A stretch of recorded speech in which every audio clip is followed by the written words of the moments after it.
you think they're going to sell them? Probably. The market is not far from here. I'm interested in those books. Maybe I could buy them. You'd better have a lot of silver. Those books must be worth a fortune. Look, that man is bringing more. They're not treating those sacred books very gently. They should be handled with reverence. Absolutely. They're putting them on the ground. How disrespectful. Those men risk the anger of the spirits. Look, a man with a torch. He's setting the books on fire. This is insane. Stand back. The spirits will kill them all. Nothing is happening to them. The books, they're being eaten by the flames. I would have gladly bought them. What a waste. All that sacred knowledge lost. Come, let's go to those men and ask the meaning of this. As a result of that incident, the good news kept growing in a mighty way. Those books were worth 50,000 pieces of silver. That was a lot of money. Scholio always talks about money. His He money. says that we shouldn't be ashamed of having money, lots of money, because then we can help further kingdom interests. Ha! He wouldn't burn his money. Luke wrote about the book burning, but I never really thought about it deeply. As a family, maybe we should think about what sacrifices we need to make to promote the good news. I can understand why the brothers didn't want to keep those books, Brother John. But why didn't they sell them? Yes, that money could have been put to good use. It could have been used to help the poor, or to promote the faith in some other way. I hardly think a greater impact could have been made with money, Julia. There were two good reasons why the brothers didn't sell those books, Lucius. First, they wanted people to know that Christians have nothing to do with spiritistic practices, or for that matter, with false religion of any kind. Second, the brothers did not want anyone to be influenced and misled by those books. They wanted to spread the knowledge of Jehovah, not Satan.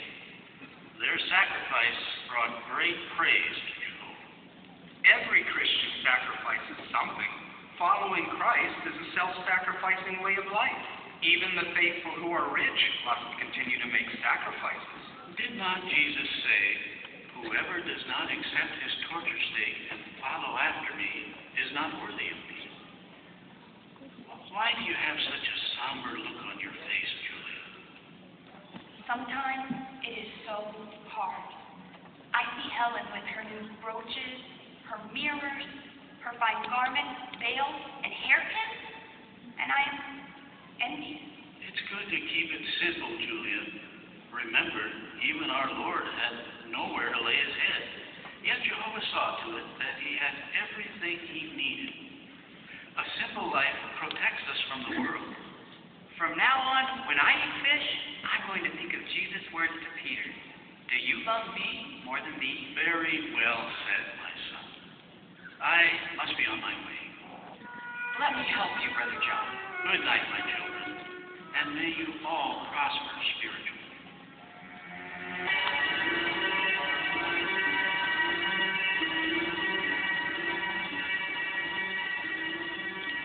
Julia, it was wonderful.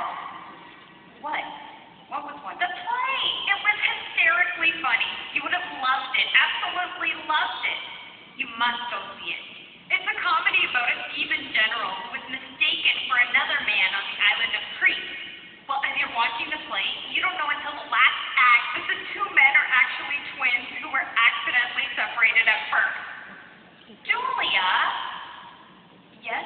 You're not even listening to me. What are you doing? I'm preparing a meal. My father and mother are out in the ministry. I want to surprise them with a delicious meal when they return. Why are you all dressed up? You look ready to go on a journey. Yes, I am. I'm off to Laodicea. Why? Why? Do you listen to a word I say these days? Remember I told you that my father is now in charge of the garment house? He has important business dealings with justice. These days, everyone wants the glossy black wool cloths we're importing from Laodicea. The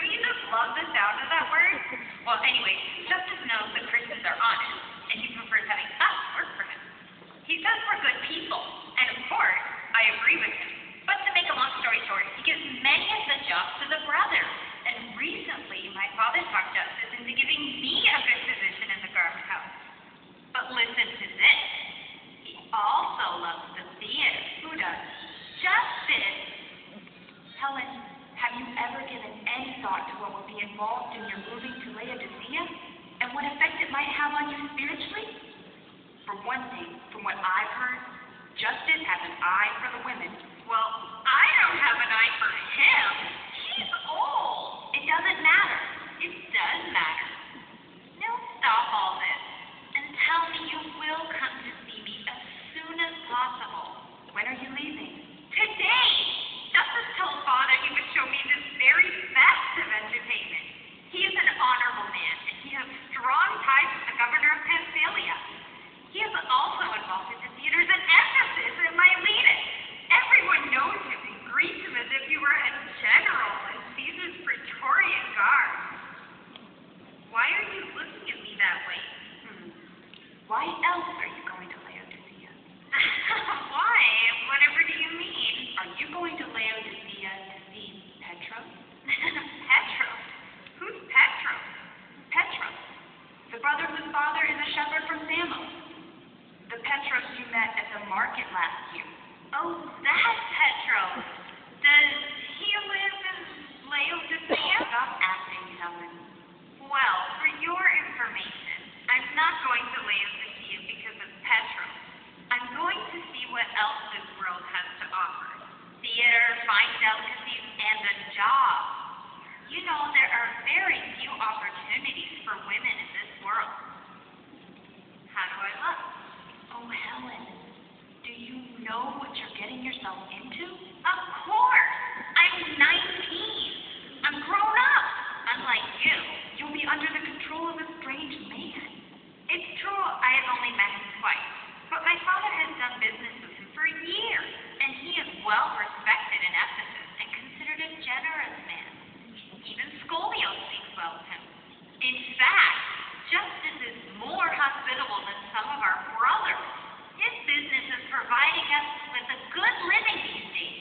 My father says we should take advantage of the situation. Why is it always about money? Because money is life, Julia. When you have money, you have so many advantages. People respect those who have money. You can even help the poor. But without money, you can't help anyone, not even yourself. Oh, please, Julia, let's put our differences aside. I have so much affection for you. Come see me. I beg you.